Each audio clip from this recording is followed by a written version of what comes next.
Dr. Mwata, Kairi, Kevin Washington. There is a situation that is occurring where our people are taking a knee, symbolizing taking a knee for George Floyd being strangled out. That is akin to the Jews doing the Heil Hitler sign before acknowledging the Jewish Holocaust. Music by D-U-D-E. Speak Black to Me. Speak Black to Me, a dynamic space of Black discourse where we engage in the process of elevating and transforming the mind. Speak Black to Me is a space where we come together to transform and transcend our given condition, to be and to become more powerful. Speak Black to Me. The liberated zone of intellect, of insight, and inspiration is called Speak Black to Me.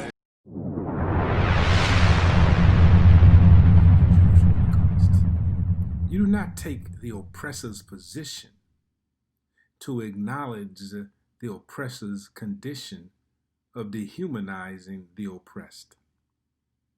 We don't take a knee in this moment. See, the time for taking a knee passed when Colin Kaepernick called for taking a knee in response to the amount of community violence that's experienced by people of African descent. And there were many who said, oh no, I'm not going to give up my footballs. I got to have my football. That's how we say it in the South, football. Got to have the football season. Oh, I'm not going to engage in what's happening with Jenkins. I'm not going to do all of that because it doesn't take all of that. See, nobody was taking a knee when there was a discussion about an individual saying that these were sons of bitches, calling their mothers then by default female dogs by saying, tell those sons of bitches to get to work. See, nobody was taking a knee. People had to have their football. See, the time for taking a knee has passed.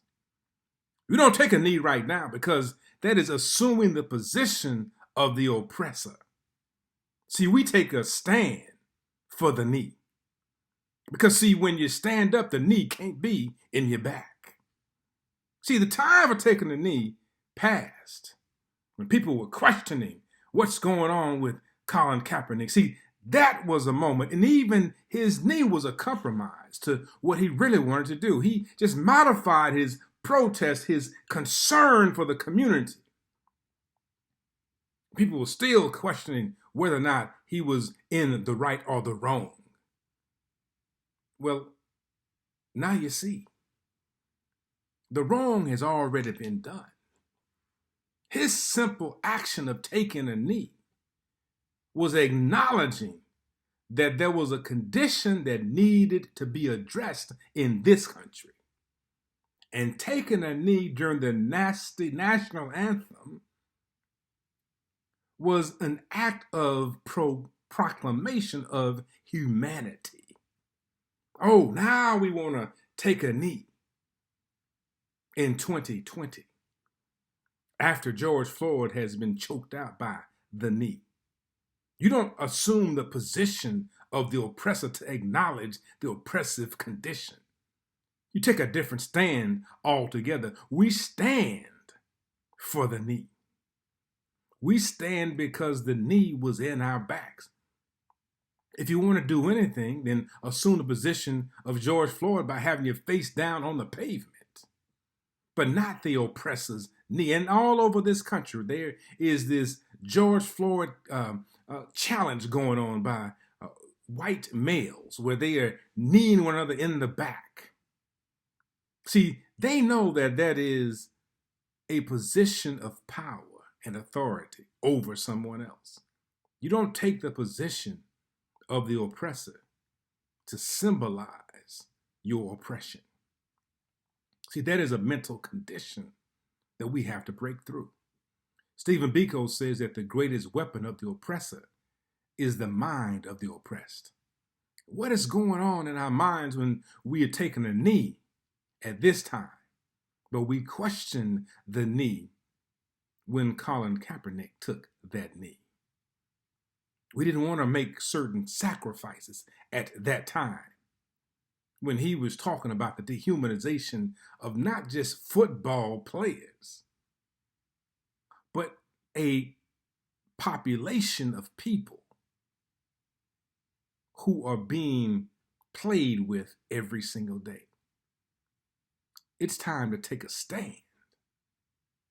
Taking a stand not only for the conditions of racism and oppression, but the outgrowth of those things, where we have children who are being failed at astronomical rates in schools. Oh yeah. When you have 12% of your population making up 70-80% of your special ed programs on the lower end, you have a real problem. And that is what's happening with people of African descent, Black people in this country. They're making up most of the students and children who are in special ed programs when they don't have the capacity or the ability to be able to read at the third grade level by the time they reach the age grades of 8, 9, and 10. So there's a real problem. That is a problem of menticide and mental castration. See, that is an issue. When we have COVID-19 wreaking havoc in our community because of pre-existing conditions of ill health, which have all been caused by institutional racism. That is a problem, that we are dying prior to COVID-19 to some of the most preventable diseases known to man: diabetes, hypertension, coronary heart disease. These things are preventable, but the outgrowth of racism that causes undue duress and stress in the body weakens the immune system and creates a condition by which we have heart attacks. We have various diseases, hypertension. It should not be puzzling to you to recognize that we also have a high occurrence of prostate cancer and testicle cancer, or ovarian cancer, uterine cancer, or breast cancer. Think about it. What was most violated during enslavement in this country? Women made to utilize their breasts for wet nursing the oppressor's child. How much confusion would have to be in that breast for one to not only try to figure out how to make sure that her child has substance, but to make sure that the oppressor's child has substance, because if the child does not live, they lose their life, and the child that they have, life is lost. That's a lot of confusion and chaos in the breast. See, women in this country during enslavement, Black women did not have ownership of their reproductive organs. Oh, that was just simply for the purpose of creating a cash crop in this country. So their organs were utilized for the purpose of regenerating economics in this country. So the uterus and the ovaries were harvested simply for the purpose of creating a labor force to get work done. See, Black men did not have the full use of their testicles or their genitalia. That was used for the purpose of impregnating a woman so that there could be a cash crop generated for wealth building in this country. Thus, the wet nurse, the breeders were never seen as humans. They were seen as essential